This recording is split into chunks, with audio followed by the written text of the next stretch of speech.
guys, it's Ayla. Today's video is on buffers and buffer systems. So first, let's look at a system made by mixing acetic acid and lithium hydroxide. We use 2.2 liters of the 1 molar acetic acid and 1.8 liters of the 1.2 molar lithium hydroxide. This is a weak acid and a strong base. To analyze this, we'll use a Chemistry 11 mole table, not used for equilibrium. So here we have the initial number of moles of each reactant. There's 2.2 moles and 2.16 respectively, no water and no lithium acetate. You can see that the lithium hydroxide is limiting, so we'll use all of that up.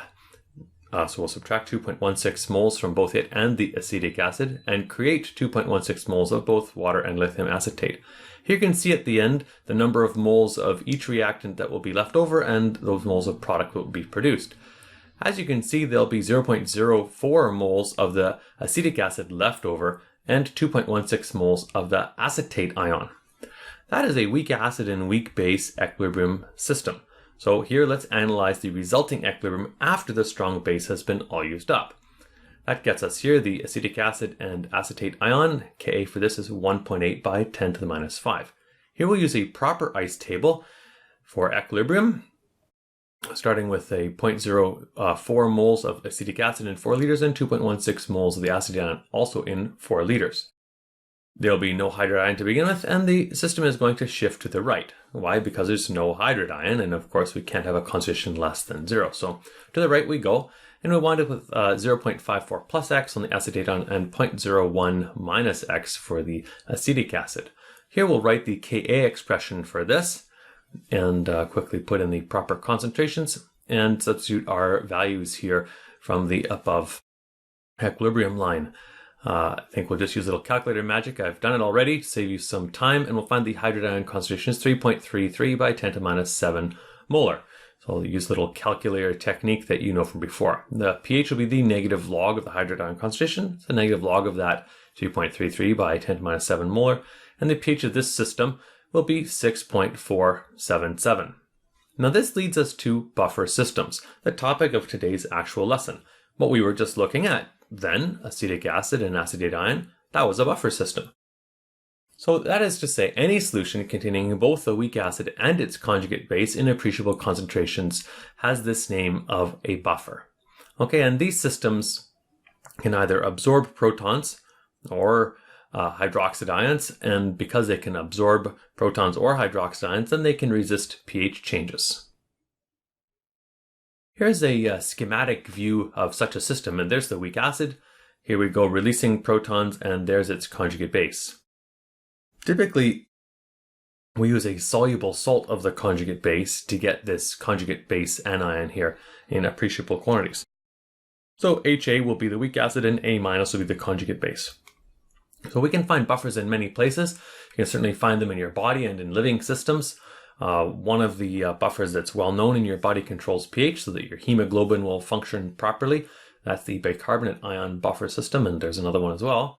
We can also find buffers in human-made chemical systems, and in fact we can find them in foods.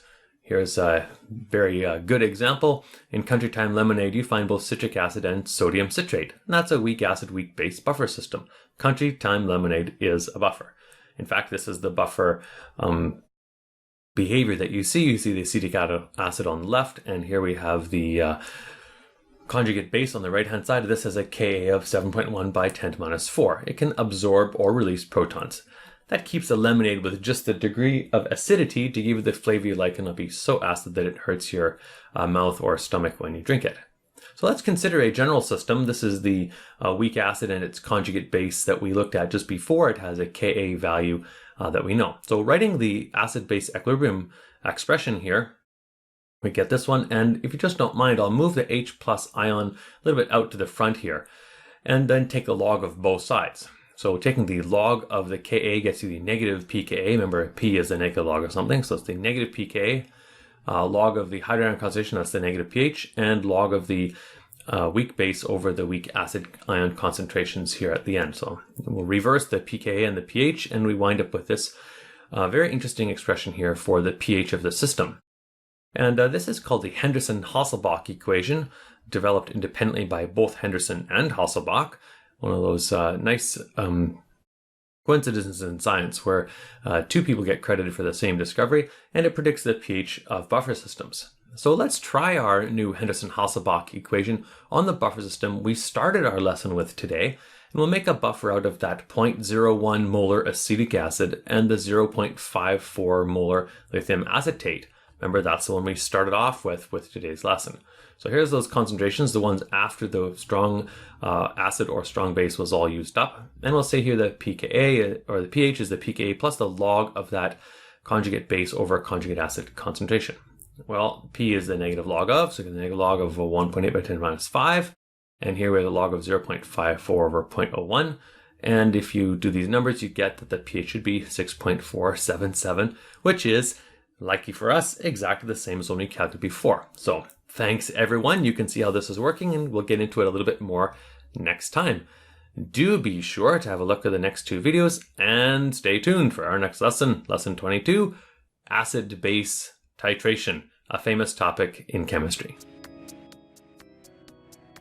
This is my dad's YouTube channel. It's awesome. So like, comment, and subscribe.